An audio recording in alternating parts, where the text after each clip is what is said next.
Okay, so we're down here at Rehoboth Beach Country Club, and this driveway, as you can see, has never been done before.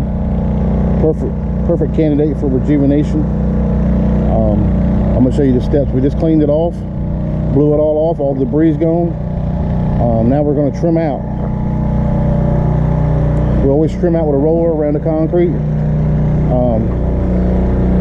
so we don't get any spray on the concrete aprons or the doors. I'll show you how we trim it out.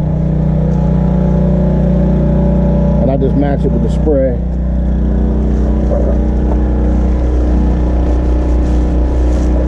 Get a nice coat on it.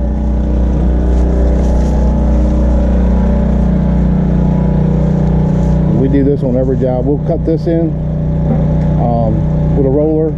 We'll also do the ends of the driveway that meet the road. Sorry for the noise in the background, that's the motor running.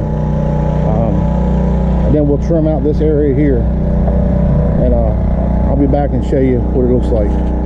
Alright, so we've trimmed out, sorry about the motor noise, but we've trimmed out around the brick pavers. As you can see, it's all trimmed out. That way I can spray right up next to that.